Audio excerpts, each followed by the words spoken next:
We're on. All right, good morning.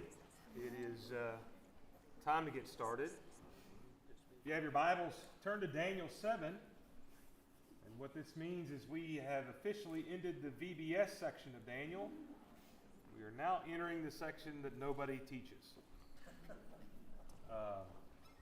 Oddly, probably my favorite part of Daniel. Go figure. Go figure. So looking forward to our study together this morning. Let's start off with a prayer, though, first, and then we'll get into our study together. I know I gave John Clemens a mic, so I'm going to ask him if he will to lead us in prayer, then we'll get started. Our Lord and our God, we always humble ourselves before you to praise you, to honor you, and glorify you, and recognize you as the one true and living God. We thank you for all the many blessings you've given us, especially all the spiritual blessings through your Son, Jesus Christ. We thank you for your word that you've given us. We thank you for the prophet Daniel and the words that he's written that has come to us and allows us to study. And we just ask that you would help us to open our hearts and minds to what we can learn here today from Daniel chapter 7. We ask that Terry and Joe can present these ideas in a way that we can understand them, that we can discuss them, and that through all of this, every one of us in this room can be encouraged, we can be lifted up, we can learn more about you, we can learn more about how we can live our lives according to your will. Dear God, because that's our prayer, we ask that you just help each of us to be your humble servants, to do your will, to be your light to a lost and dying generation. And we ask that you just help this class to help us to just grow in strength, in wisdom, and in understanding. And it's in Jesus Christ's holy name we offer this prayer. Amen. All right, so we're getting into the apocalyptic version or section here. It's a definite switch in the book.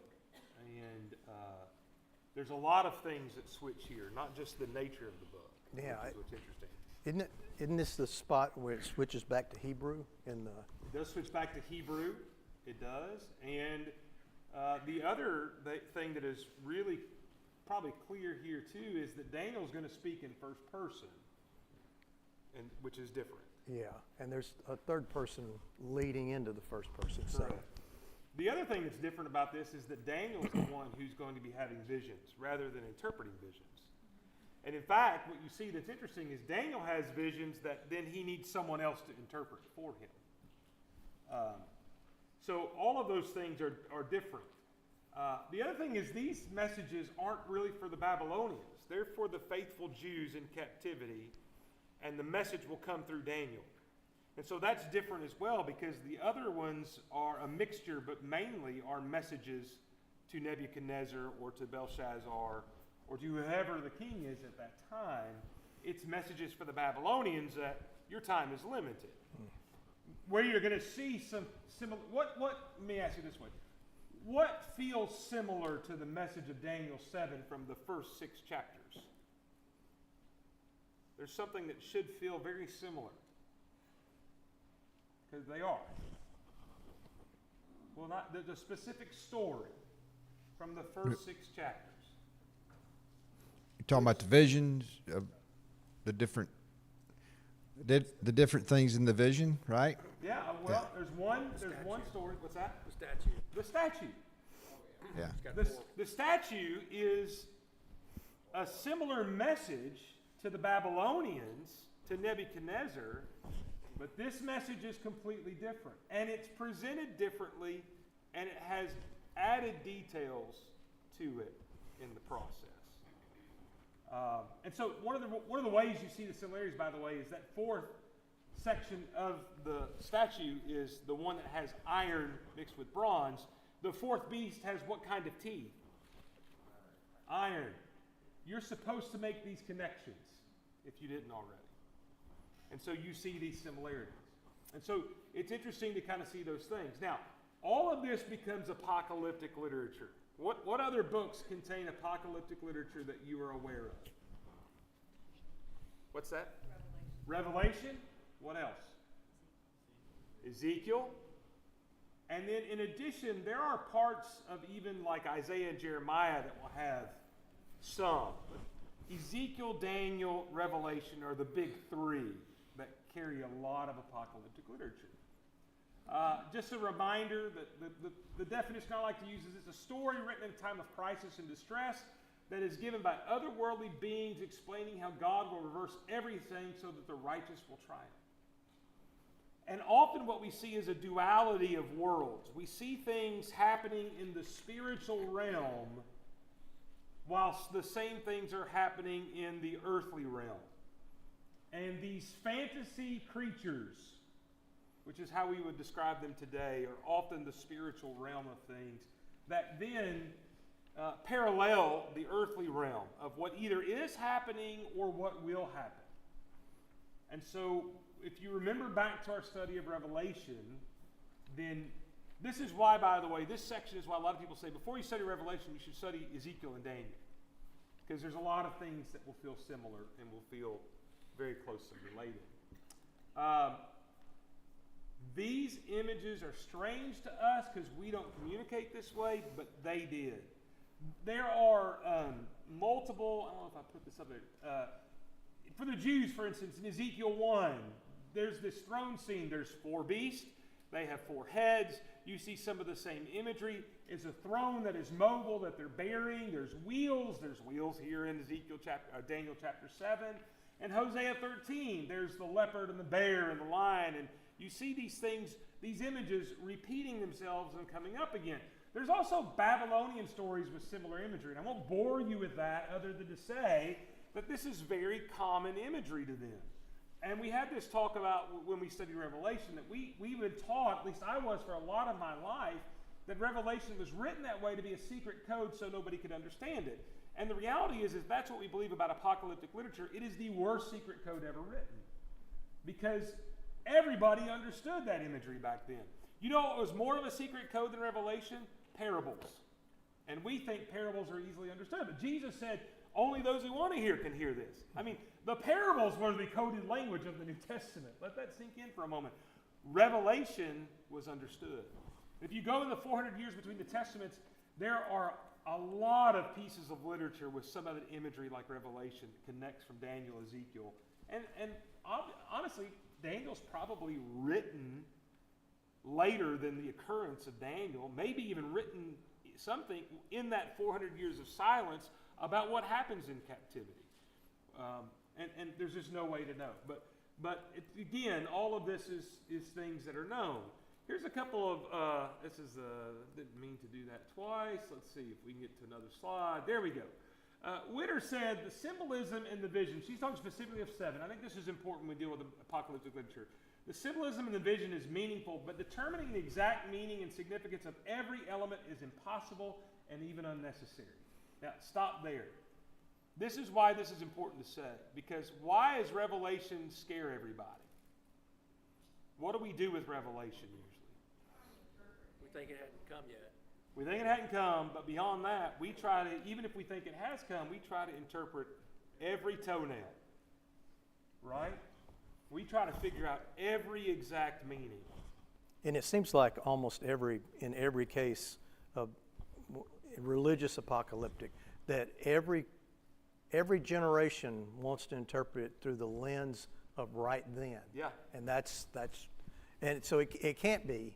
I mean, even though there's prophecies that are multiple levels, usually 2 or at the most 3, but it's not every single, because we got like 6 generations alive right now, or 5 generations. And well, yeah, think about this. If Daniel's doesn't come true, how did that help people 2,800 years ago?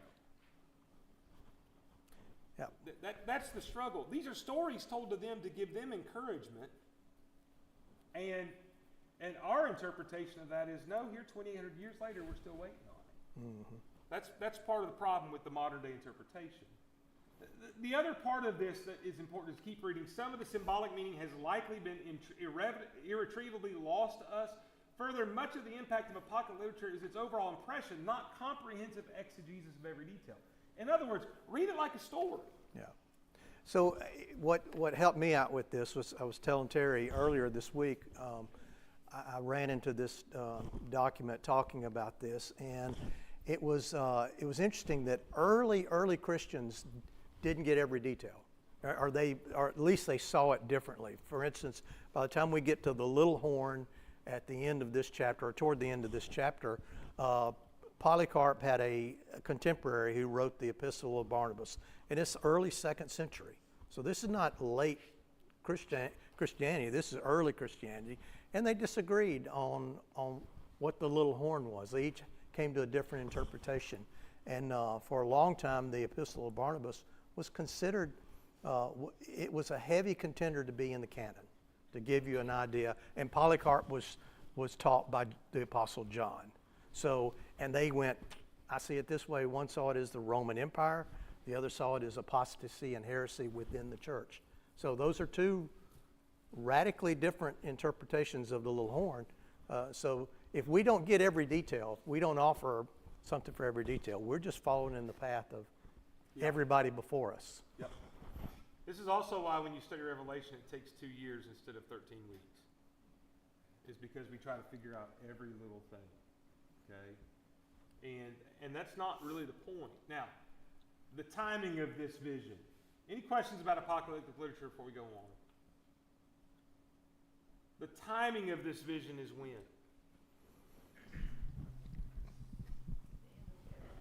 What's that? Did you say when? Yeah. It's before the Medes and Persians. Right. Belshazzar's reign. So Yeah. it's still within the Babylonian reign. Yes. So Backwards. yeah. Yeah. In other words, we think that the Bible's written chronologically. I want to make sure you understand something. Bible's not always written chronologically. It's obvious that what Daniel has done, whoever wrote Daniel, what they've done is they made 2 sections. And within those sections, they're chronological, but the 2 sections aren't chronologically presented because they want you to shift gears between chapter 6 and 7. They want you to change the way you read it. It's like 2 different genres put together intentionally. So they want you to see this. So this goes back really before chapter 5. That's the hard thing to keep in mind because this is in the first year of the reign of Belshazzar. Yep, and before chapter 8, because we're going to go to the 3rd year in the next chapter. So he's a co-regent, right? And he's Yes. the very last of the Babylonian Yeah, kings. Nabonidus moves away from Babylon, and Belshazzar rules with him, but in Babylon. They're co-regents. So Nabonidus is the dad, Belshazzar is the son. Belshazzar is the one with the writing on the wall. All of this is important to kind of put in time. So chronological, real quickly before it is, you should if you're trying to line this up, it's chapter 7, chapter 8, and then chapter 5 in regard to chronology. So, so don't get weirded out by that. Yeah. So when and how?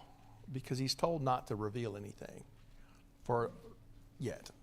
So when and how are these visions disclosed to the world, to who he's sending it to? The when is debated. Yeah. And the how is, it was written, verse 2 says that he wrote it down. He wrote it down. And the problem is, Hide it somewhere. well, here's the thing. We don't know whether the book of Daniel we have is essentially a recording of these things recorded by Daniel, presented later, or something Daniel wrote down himself and presented near the end of his lifetime. And there's no way to say. I think that's the problem. And it's okay not to know, right? I think that's the thing that's important. Most people would lean towards this being post-exilic release. So after they're out of captivity. That's where most people would lean. Outside of that, you don't have a lot of definitive. There's a lot of debate. So, but he wrote it down.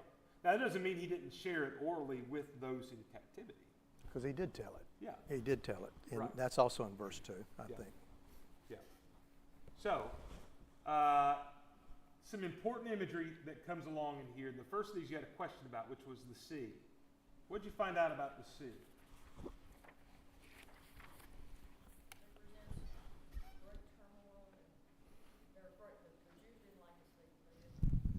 Okay?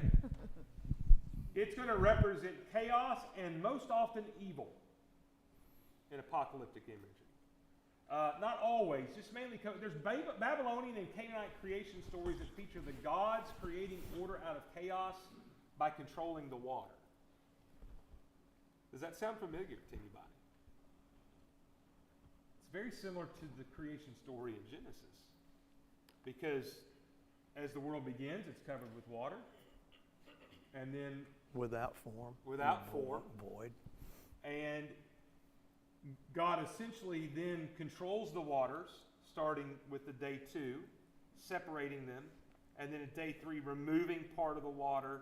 And in the book of Job, in chapter 38, where he's quizzing Job, he says, one of the things that's said in there is, where were you when I controlled the waters? Okay? And so we have this same imagery in Scripture of this chaos and water together.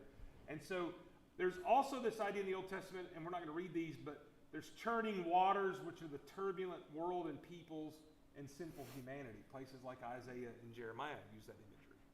So this imagery comes up quite a bit. So when they read about the sea here, that's what they're going to call to mind. We think of sea and we think, well, which ocean? We don't think that way. And that's part of the disconnect. The other thing is hybrid animals, which there are a couple of those here. And this is an interesting thing to put in, but hybrid animals of any kind are repulsive and terrifying to the original audience. And think about this from the Jews' perspective. The Torah forbids the mixture of any kinds in Leviticus 19 and 19. You were supposed to breed one kind of cow with one kind of cow. You weren't supposed to, we crossbreed all the time. They were told not to do that. We make hybrid plants. They were told not to do that in the Torah. And so when you see these things that are in this imagery that are hybrids, it's unnatural. It's against what God did. And they see that as a very negative thing. Again, lost on us. And so that's why it's important to kind of keep these things in mind. So we have these beasts, right? What are the 4 beasts? Let's start with the first one. What's the first one? Okay? He has eagle's wings that are being plucked off. All right? What else? Anything else?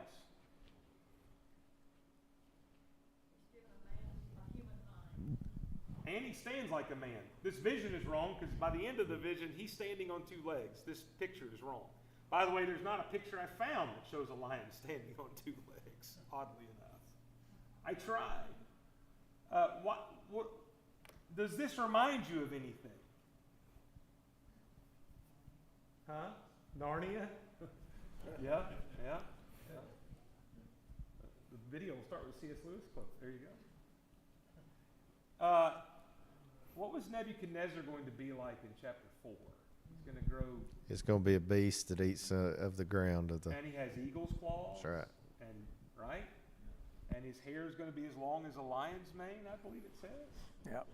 And the lion is in Judaism at least, is always points to a king. Yeah. Yeah. So again, we're seeing images from previously pop up. Okay, what's the second beast? Okay, this bear is not a hybrid, but what's the bear doing? He's got some ribs in his mouth. Okay, he's got ribs in his mouth, and what else?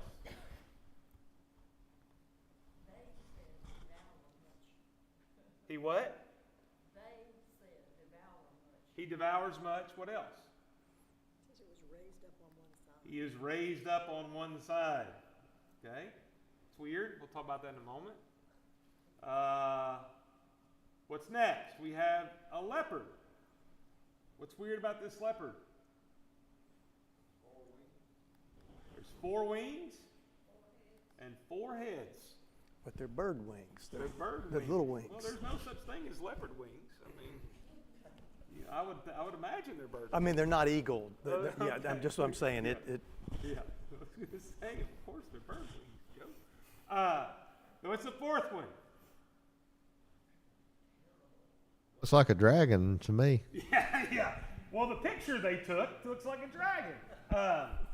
Obviously, an artist is going to choose something, but it's a terrifying and strong beast. How's it described? Great iron teeth. What else? It has 10 horns on its head, and then what else? A little horn. A little horn that appears like a man, has eyes and a mouth like a man, and boasts great things. Spokesman horn. The spokesman horn. Okay. All right. And then it comes this abrupt stop where we have this vision, and this seems weird because where's the change here? We go from the sea with these 4 animals to where?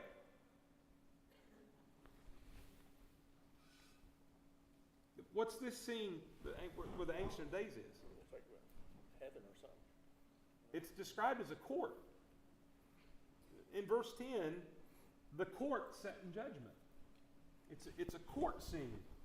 So you go from this sea with these 4 creatures, and then suddenly we're taken to this Ancient of Days where this, right? We've got this throne. We've got the Ancient of Days on the throne, and he has got white clothes and white hair, and there's fire all around him, and there's thousands worshiping him in this court scene, and there's fire coming from the throne. Okay? Does that sound like anything you've read before? Some similarities. Anybody? Well, it's got some similarities to Revelation 4, which is a throne scene. But in Revelation 4, there's a rainbow. And there's 4 beasts guarding the throne. It's a little different. But there's a lot of similarities. Okay? Why do we go from these 4 beasts to this throne scene? I mean, it's abrupt, right? You got this little horn speaking great things, then as I look, thrones are placed, and the Ancient of Days sits upon the throne. Seems like it, I mean, it's a prequel to say this is a timing event. This little horn is a timing event for judgment. Later on, you're going to see it when Daniel asks for the explanation. The little horn fights against God's people, and there's judgment. But he's judging this in advance, and it's like a trigger. Yeah, because you go from this scene to verse 11. I looked then because of the sound of the great words that the horn was speaking. And as I looked, behold, the beast was killed, and its body destroyed, and given over to be burned with fire. As for the rest of the beasts, their dominion was taken away, but their lives were prolonged for a season and a half. And so you have these beasts, and then throne scene.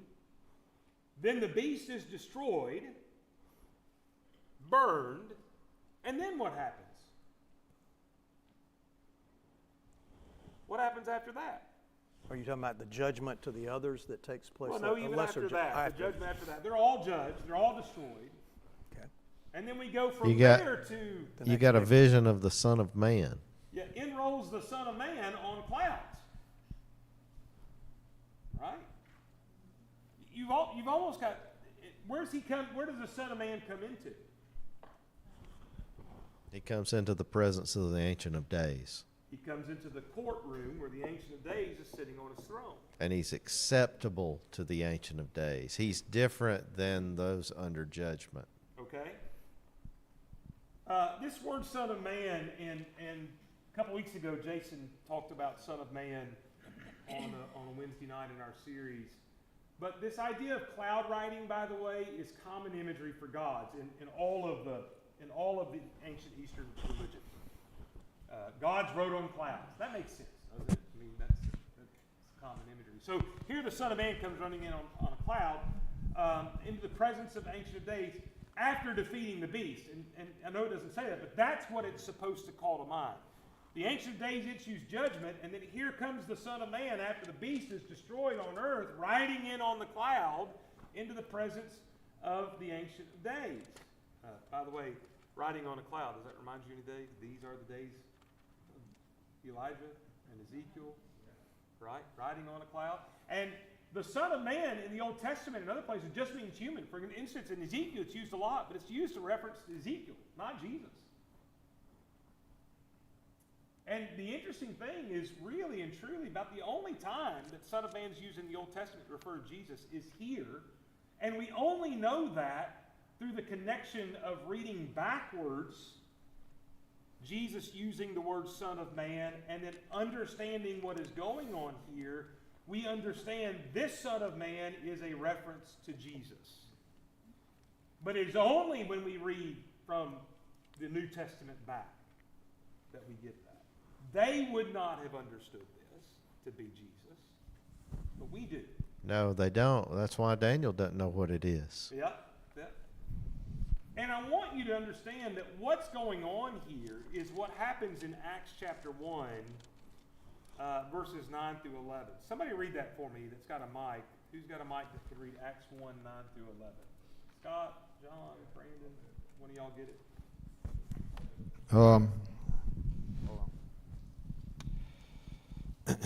And when he had said these things, as they were looking on, he was lifted up, and a cloud took him out of their sight. And while they were gazing into heaven as he went, behold, two men stood by them in white robes, and said, Men of Galilee, why do you stand looking into heaven? This Jesus, who was taken up from you into heaven, will come in the same way as you saw him go into heaven. How does he leave? Cloud. How does he show up in Daniel 7? On a cloud. Okay.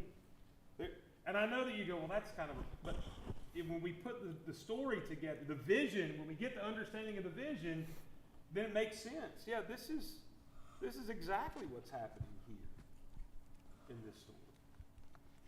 And so you have here, Acts 9 connects really the timing. If you want to go, well, when is all this going to happen? And this helps us to understand, I think, one of the problems with one of the reasons I think this is important is, as you said, every generation is trying to figure out, well, when's this going to happen? When's this going to happen? Well,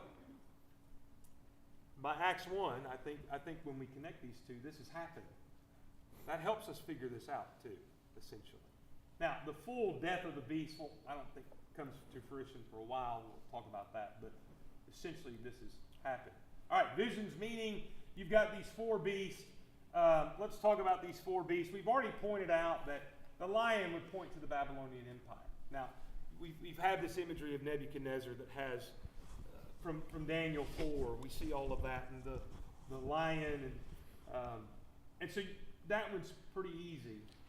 We could just go forward, I guess, in time like we did with the statue and fill the blanks in. But I want to make sure we kind of get the imagery. Here's why the imagery is so important, guys, is truthfully, this should be faith enriching to you.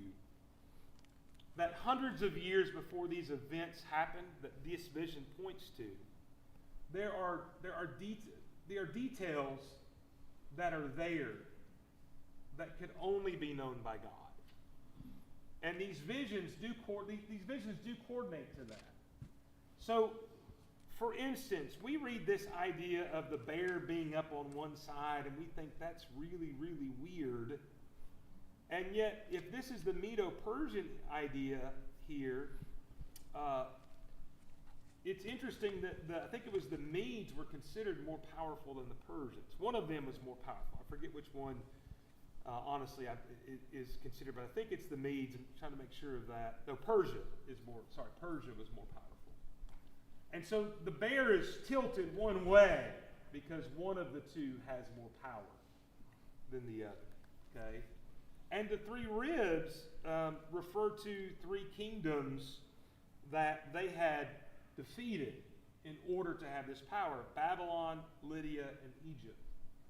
The Medo-Persians defeat all three of those.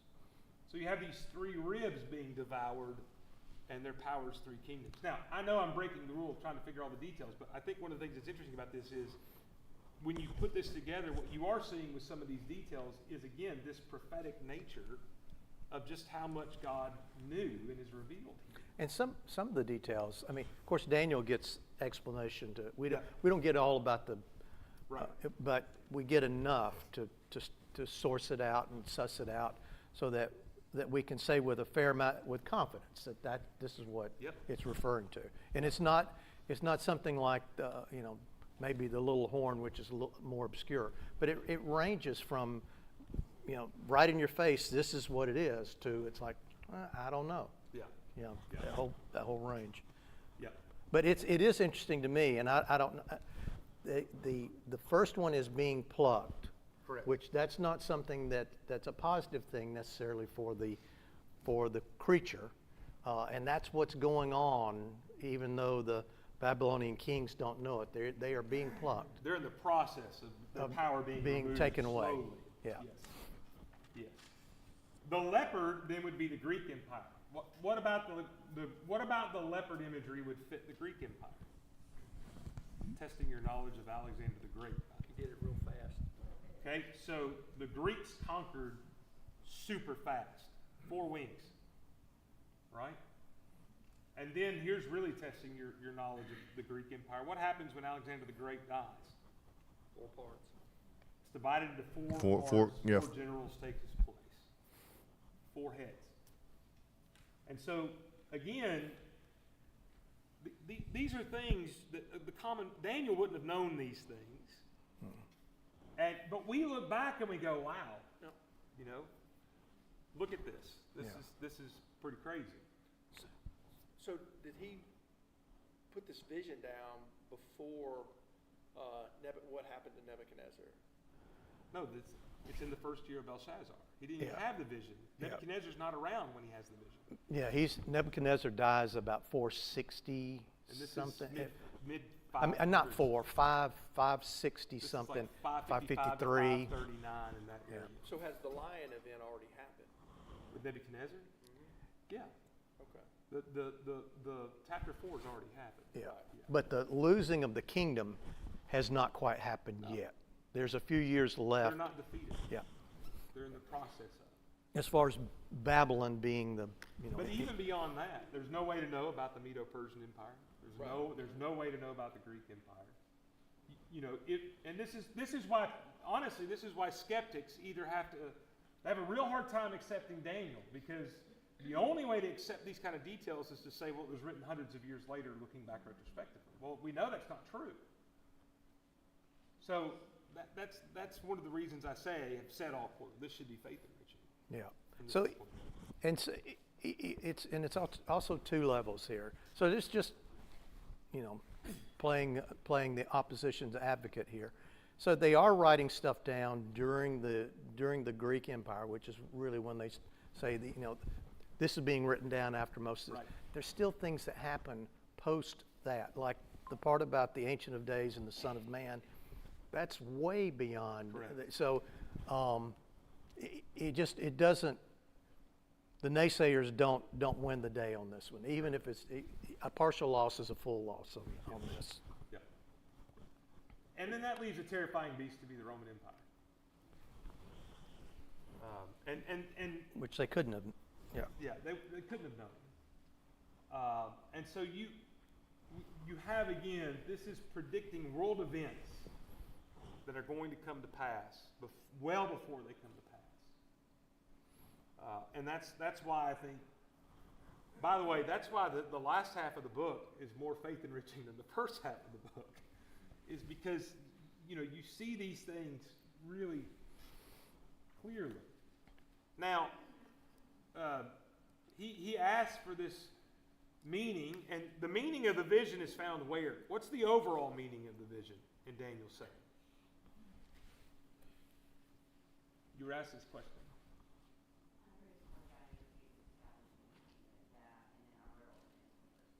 Okay. The overall meaning is actually verse 17 and 18 of the whole vision. These 4 beasts are 4 kings who rise out of the earth, but the saints of the Most High shall receive the kingdom and possess the kingdom forever, forever, and ever. Why is that message important to these people? It gives them hope and gives them something to look forward to, because right now they are not conquering anything. They are conquered and they are downtrodden, Right? even though they serve the Most High. Yeah.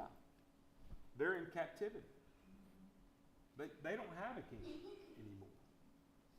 And they're going to go from empire to empire to empire to empire, and when Jesus shows up, what are they wanting? They want yeah. they want their own beast. They want their own beast. That's a good way to put it. They want their own beast. They want to develop their own empire and kingdom. And there's people still looking for that, right? And so the interpretation is given to Daniel, and then Daniel speaks up and goes, but what about this little horn? Right? This little horn that has eyes and talks great things, that in verse 21 is described as making war with the saints and prevailing over them. What about that? I do this hesitantly because I am violating the rule here, but there is a way that if you go through 10 kings or emperors of the Roman kingdom, then the 11th one would be Domitian. And if you were here when I taught Revelation, you would know that I take a late date, which would put you squarely in the persecution of Domitian. Now, I'm not saying this is definitively the interpretation. I'm saying it could be if you wanted to take that route. The obvious challenge to that, by the way, is when Jesus shows up, it's not during the reign of Domitian. But we also know that the destruction, the downfall of the Roman Empire takes a while after Jesus' death. It's not immediate. But also, the kingdom is established for Jesus' death. I do think it's best to understand the overall point rather than trying to get so focused on the specific detail. And that is just that Rome is going to intensify in its persecution of Christians using its power and might. And because of this, God is judging the Roman Empire. This vision of fire coming out of the throne is God's judgment. Fire is a symbolic thing for God's judgment. And so the difference in Revelation to these people, he's presented kind of in almost this peaceful way at first, but here he's presented as in the throes of judgment and casting fire upon these beasts where they're consumed and burned and destroyed, and their power is taken away. And all four of them are judged. And the way God judges them up until the fourth beast is essentially what's going to happen is one beast defeats the beast before it until you get to the Roman Empire. And that's not all that different than what God did with Israel and Judah when he uses Assyria to conquer Israel, Babylon to conquer Assyria, Babylon to conquer Judah, and then the Medes and the Persians are going to conquer Babylon and the Greeks and the Romans, and so forth. And so that's what you have going on here. And so what you have is this, then when you put all this together, it is the death and burial and resurrection of Jesus that then defeats Satan and defeats the power of anything in the flesh and establishes the kingdom, the spiritual kingdom, and it's that ascension of Jesus coming back on the cloud, and then the church in Acts 2, we see this beginning, the church kind of shows us the beginning of this spiritual kingdom where he's the King of Kings and Lord of Lords. All authority has been given to him. He's in heaven. A lot of those things we talked about. And that's where these things all line up as you see them. And the final destruction of Rome is not going to come, really and truthfully, for quite a while after that point. But it is all tied to the kingdom of God and the downfall of Rome. All of that is super connected together in that sense. Any questions about any of that? The challenge with these kinds of prophecies, Joe, is we want to, even if we see the fulfillment like this, we want to go, okay, but this has got to have another level of fulfillment that applies to us today. And that's, I think, where a lot of people kind of get stuck on this, is looking for a way to still interpret these things today. There's people still looking for the little horn, in other words. Yeah. And in not using this prophecy, but God's consistent, and so we can apply it to us in the sense that God's people will always prevail. and make that application. No matter what generation we live in, no matter who the ruling power is, God gives us a blueprint here how to live with the ruling power. And Daniel is what we talked about last week. That Daniel is an example of godly living in an ungodly society. And so they needed that. They weren't going to have a king ever again. I'm talking about an earthly king.